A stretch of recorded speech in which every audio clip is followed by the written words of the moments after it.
amigos, nos acompaña en este momento Jorge Peña. Con Jorge vamos a hablar acerca de derechos, obligaciones y mitos sobre el pago de la regalía pascual. Lo que todo trabajador y empleado debe saber este diciembre acerca de ese beneficio que tiene por su condición de empleado. Buenos días, Jorge. Buenos días, Amado, todo el Placer. equipo. Buen día, Placer como Jorge. siempre. Buenos días. Muy bien, cuéntanos, ponlo en contexto. ¿Qué es lo que debe saber todo empleado, todo trabajador acerca de el salario de diciembre, los beneficios y esas cosas? ¿A qué tiene derecho? Muy bien. En estos días siempre hay la expectativa de que los trabajadores, tanto del sector privado como del sector público, reciben un salario especial al que se le llama salario de Navidad para los trabajadores del sector público, privado, y para los servidores públicos se llama salario número 13. Estos son dos regímenes legales que regulan a los trabajadores que son distintos en la República Dominicana. La ley 41-08 de función pública, que rige a los servidores públicos, y la ley, el Código de Trabajo, que rige a los trabajadores del sector privado. Sin embargo, el espíritu de lo que le llamamos la regalía pascual, el doble sueldo, el salario de Navidad, el salario 13, es el mismo y es el mismo propósito. ¿Cuál? Bueno, que en el mes de diciembre, como se adicionan una serie de actividades, tanto familiares como sociales, que implican gastos extraordinarios, pues desde hace un buen tiempo, muchos años, el Estado Dominicano acordó, en principio era una regalía pascual que se llamaba así. Sí. Ya luego los conceptos fueron cambiando y se fueron distinguiendo. Sí. Entonces, para los trabajadores del sector privado, a más tardar el 20 del mes de diciembre, deben recibir la 12ª parte de los salarios, de los ingresos que por concepto de salario obtuvieron durante el año, desde enero hasta diciembre. Eso normalmente se convierte en un doble sueldo cuando ha habido una labor constante desde enero hasta diciembre con el mismo salario. El doble sueldo desde el punto de vista de la cantidad. Cuando ha habido una variación en el salario, como ocurre en este año que hubo incremento salarial, entonces se establece un promedio que no va a ser exactamente un salario igual al que se cobró en el mes de noviembre, por ejemplo, sino un promedio que va a ser la suma de todos los salarios desde enero hasta diciembre, y se divide entre 12, y a eso es que le llaman la 12ª parte. Si hacemos el cálculo y hubo alguna variación, se darán cuenta que habrá una pequeña diferencia entre lo que es el salario propio de un mes de salario actual con lo que le va a corresponder exactamente del salario de Navidad o de doble sueldo. ¿Cuánto incremento ha tenido en este año? Dos. No, uno solo. En mayo fue. En el mes de abril. Mayo, ok. Abril-mayo. Es decir, que tú vas a sumar, para poner en claridad, los salarios hasta abril. Correcto. Y luego de abril a diciembre el salario nuevo. Se suman todos. Entonces se divide entre dos. Se suman todos y se divide entre 12. Entre dos. Entonces ahí le llamamos que la 12ª parte de los salarios o ingresos por concepto de salario que recibió el trabajador desde enero hasta el mes de diciembre. ¿Qué comportamiento existen que distorsionan un poco esa parte? Bueno, cuando el trabajador no trabajó durante todo el año. Por ejemplo, entró en el mes de mayo a la empresa a trabajar, no va a tener un salario de Navidad consistente en un doble sueldo propiamente dicho. No. Va a tener una proporción. ¿Qué cálculo se hace? El mismo. Desde mayo hasta diciembre se va a calcular, se va a sumar todos los salarios y el total se divide entre 12, y ahí tenemos la 12ª parte de esos ingresos. ¿Qué va a ocurrir? A eso le llaman una proporción del salario de Navidad. También aquel que trabajó desde enero, pero no completó el año, porque por alguna razón ya no trabaja en esa empresa, salió en septiembre, en agosto, hasta en marzo que haya salido, en febrero que haya salido. Si trabajó un mes en el año, le corresponde una proporción en función de la cantidad de meses que haya laborado en el año. Muchas veces los empleadores le hacen el pago de la proporción del salario de Navidad cuando el contrato de trabajo se termina antes del mes de diciembre, se lo hacen de inmediato como derechos adquiridos al momento de finalizar el contrato de trabajo. Sin embargo, la ley establece que el empleador tiene el derecho de retener el pago del salario, de la proporción del salario de Navidad hasta el mes de diciembre, hasta el 20 de diciembre. Claro. Por tanto, el que salió en el mes de mayo y no le hicieron el pago de la proporción del salario de Navidad que le correspondía de enero hasta mayo, entonces ahora, antes del 20 de diciembre, ese empleador tiene la obligación de hacerle el pago, aunque ya no esté en la empresa. Jorge, ¿en qué punto estamos, para refrescar un poco, en qué punto estamos con el aumento salarial, la parte que falte para el año que viene? ¿Cuál es la situación con esto? Sí, correcto. Se aplicó una proporción de un 12% en el mes de abril, mayo, y en febrero del año 2026 se va a aplicar el otro por ciento, que me parece que es un 8%, quedó pendiente, para fines del ajuste, que es en dos partidas, una en el año 2025 y una en el año 2026. Ese fue el acuerdo tripartito que hubo y que se anunció como el incremento salarial al salario mínimo. Entonces, el que gana hoy 28,000 pesos, pues en el mes de febrero empezará a ganar unos 29,000 y pico de pesos. Que es un incremento en un por ciento que quedó pendiente. ¿Para qué mes? Febrero 2026. Ahí termina, culmina. Se registra el complemento del incremento salarial. Okay. El salario debe ser revisado, el salario mínimo debe ser revisado cada 2 años a más tardar. Y eso es lo que se hace. ¿Qué ha pasado? ¿Qué modalidad ha utilizado este gobierno, estas autoridades desde 2020 para acá? En las ocasiones que se ha ofrecido hacer el incremento salarial, han acordado una suma, un por ciento de incremento, pero lo han aplicado en 2 partidas.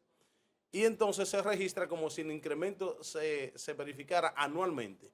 Una partida en el año 2025, por ejemplo, y otra partida en el año 2026, pero ya para el 2027 corresponde de nuevo revisar el salario mínimo. Okay. Y entonces cada año se estaría registrando un incremento, aunque se acuerda cada 2 años, se aplica anualmente, una porción en una ocasión y otra porción en el año siguiente. Eso es lo que ha estado ocurriendo. 2023 se aplicó 1% del incremento salarial, 2024 otro por ciento, 2025 otro por ciento, según hayan acordado empleadores, trabajadores y el gobierno, que es el acuerdo tripartito que se establece para revisar el salario mínimo de las empresas. Jorge, respecto de lo que tiene que ver con la creación de empresas de responsabilidad limitada, SRL. Tenemos información de gente que crea este tipo de empresas para reclutar personal, ponerlos a hacer algún tipo de trabajo y entonces luego desahuciarlos si se quiere y entonces no tener ningún fondo en la empresa para responder y liberarse de algún tipo de responsabilidad o condena. Esto sucede y hay alguna forma de perseguir a la persona, ¿verdad?, física ya de manera particular cuando sucede. Sí, porque eso se puede determinar que ha habido mala fe, que ha habido maniobras o que ha habido una actuación irregular, incorrecta de parte del empleador. El empleador en principio sería la entidad, sí, la empresa, que es la persona jurídica que se convierte en empleador de esos trabajadores. Sin embargo, sus accionistas se convierten en responsables de manera personal cuando se identifica que actuaron de manera fraudulenta para burlar derechos de los trabajadores. Es por eso que en los tribunales vemos muy frecuentemente que cuando se es empleado de una empresa como entidad y se tiene a un gerente o al que se considera el propietario de esa empresa también, entonces se demandan a ambos. Y en el tribunal se verifica qué situación se dio, si la empresa soporta por sí solo la condición de empleador y por tanto la respuesta a la responsabilidad laboral que tiene frente al trabajador, o si de manera solidaria el juez tiene que condenar al propietario o a los propietarios accionistas de esa empresa por identificar algunas actuaciones fraudulentas que hayan afectado las expectativas y los derechos laborales del trabajador reclamante. Correcto. Ocurre así. Estamos en el salario de Navidad para que aprovechemos algunos detalles del salario de Navidad. Sí, adelante. Miren, el salario de Navidad también tiene un tope para los del sector privado. O sea, una persona que gane 50,000 pesos puede recibir el salario de Navidad de manera completa, 50,000 pesos. Pero una persona que gane 250,000 pesos, el salario de Navidad no puede ser mayor a la suma de 5 salarios mínimos. Oh. Entonces no va a recibir 250,000 pesos como salario de Navidad, sino que va a recibir la suma que hace el total de 5 salarios mínimos de la categoría de empresa para la cual trabaja. Pues usted multiplica 28,000 por 5 y le va a dar una suma que no va a alcanzar los 250,000 pesos. Ese es un dato que no es tan frecuente escucharlo porque no son muchos Exacto. los que ganan salarios tan significativos. Y Sí. muchas veces, aunque lo ganen, las empresas no toman en cuenta ese límite y se lo pagan de manera total, porque pueden hacerlo también. Tú sabes que más o menos gana eso el consultor jurídico del SENASA, que está preso. Jorge, Sí, los sí, días más. feriados de Navidad, si tú no tienes preguntas. No, Jorge, yo sé que no quiere que lo lleven para allá. yo lo hago ahora. Los días feriados de Navidad. Sí, ¿Desde qué día? normalmente el día feriado de Navidad es el 25 de diciembre. Es nada más. importante Sí, la sí. aclaración, por eso Y te es pregunto. importante porque ayer me llamaron a una consulta Ay, te amamos. para verificar lo del día 24 de diciembre. Tradicionalmente, Correcto. ese día es el día de la cena. Sin embargo, es un día laborable normal. Claro. Sí. claro. Normal. De ellos Entonces, elaboran más que cualquier día porque la gente sale a comprar más. En algunas empresas se elabora más. Un amigo me preguntaba, óyeme, pero la empresa antes nos daba a partir de las 6 de la tarde, ellos trabajan hasta las 11 de la noche, a partir de las 6 de la tarde ya nosotros estábamos libres. Ahora nos dicen que no, que tenemos que llegar hasta las 9. Digo, bueno, pues ellos están dentro de su derecho, porque su horario es hasta las 11. Cualquier consideración que ellos tengan es una facultad que ellos dan, entendiendo el junte familiar de ese día y todo eso. Pero el día 24 hasta la medianoche es día laborable. Bueno, Y el 31 también. Y el 31 también, Es perfecto. decir, que eso va en el criterio individual de cada empresario, Correcto. cuando toma en cuenta que la distancia que tiene que recorrer sus empleados para llegar a compartir con su familia, puede también. Sí, y va a depender de la naturaleza de la empresa. Porque, Exacto. por ejemplo, un supermercado, Tiene que un trabajar. día 24 Es el día o 24. un día 31, Un supermercado es el día 24. imagínese Sin, usted. sin embargo, por ejemplo, una discoteca perfectamente puede no Empezar a las trabajar, 12. puede trabajar a las 12, depende de igual la que, por ejemplo, naturaleza que de la un bar, empresa. que difícilmente abren antes de Lo la hacen medianoche. así mayormente, Y normalmente. muchísimas empresas el día 24 no trabajan. Exacto. No trabajan porque la naturaleza del servicio que dan ese día no tiene mucho efecto. Por ejemplo, Sí. y ellos acuerdan no trabajar ese día. Me pregunta alguien, saludo muy especial para Fior. Dice ya, muy interesante el tema. Me gustaría saber, cuando a una persona le dan licencia por enfermedad común, Interesante pregunta. la empresa lo registra en la CISARRIL y ella no tiene que pagarle, o sea, la empresa no tiene que pagarle. Es así, es así. Se establece, y voy a aprovechar para Sí. un tic del salario de Navidad respecto a ese tema también. Lo cierto es que la seguridad social procura que el empleador se libere de ciertos compromisos o responsabilidades cuando el trabajador se ve obligado por una licencia médica a ausentarse del trabajo por cierto tiempo. Entonces, durante ese tiempo hay un subsidio por enfermedad común que establece la Seguridad Social, que lo paga la CISALRIL. A partir del cuarto día de licencia, la CISALRIL debe pagarle al trabajador que está en licencia un 40% si se trata de una persona que está hospitalizada y un 60% cuando son asuntos ambulatorios, que la persona esté en la casa. Ok, entonces, del salario. Ese pago lo hace la CISALRIL, no tiene que hacerlo el empleador. Una gran parte de los empleadores, aún conociéndolo, lo hacen. Y eso está bien, porque es un adicional al trabajador, es como ser consecuente con una situación de salud, ser humano, ok, ser solidario, pero no están obligados a hacerlo. Incluso muchos le complementan el salario. O sea, si la CISALRIL te va a pagar un 60%, yo te voy a completar con el 40%, pero eso es voluntario. Sí. El empleador no está obligado a complementar el salario o a hacer el pago del salario durante el tiempo de la licencia. Otros, y eso yo lo veo muy bien, hacen lo siguiente. La CISALRIL se tarda 5, 6, hasta 8 y 10 meses para restituirle al trabajador ese % del salario que le corresponde en ocasión de una licencia médica. Entonces, ¿qué hace el empleador? ¿Qué es lo que debe ocurrir? No, yo te voy a pagar eso que te va a pagar la CISALRIL de ese 60%. Yo te lo voy a pagar mensualmente, normalmente, como si tú estuvieras trabajando. Y entonces, cuando la CISALRIL pague, que me restituya ese dinero a mí como empleador. Pero ya tú has hecho uso de ese dinero por la necesidad que tienes. Claro. Y eso es correctísimo. Sí. Sin embargo, no es obligatorio. No es obligatorio.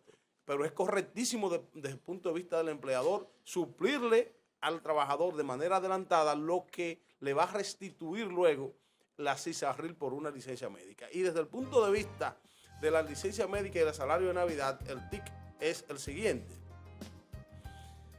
Durante el año calendario de enero a diciembre pudiera darse una licencia médica y eso implica una suspensión de los efectos del contrato de trabajo.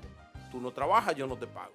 Sin embargo, cuando vamos a hablar del salario de Navidad, si hubo 3 meses de suspensión de los efectos del contrato de trabajo por esa causa o por otras causas que establece la ley laboral en el artículo 51, entonces se calcula el salario de Navidad excluyendo esos meses los cuales el trabajador no recibió salario por parte del empleador y por tanto no forman parte de los salarios a sumar para calcular la 12ª parte que corresponde por salario de Navidad. Es decir, que una mujer que va da a ver luz afectado el salario de Navidad por el hecho de la licencia o de la suspensión que hubo por licencia médica durante algún tiempo del año. Entonces, es decir, Jorge, que una mujer que, por ejemplo, dio a luz durante el transcurso del año y se beneficia de la licencia de maternidad de 3 meses, esos 3 meses no se le computan. Bueno. Cuando pasen estas fechas. Mira, interesante. Sí, cuando durante el año ocurre eso, entonces, ¿por qué? Porque esa trabajadora está recibiendo su salario por parte de la Seguridad Social, no por parte del empleador.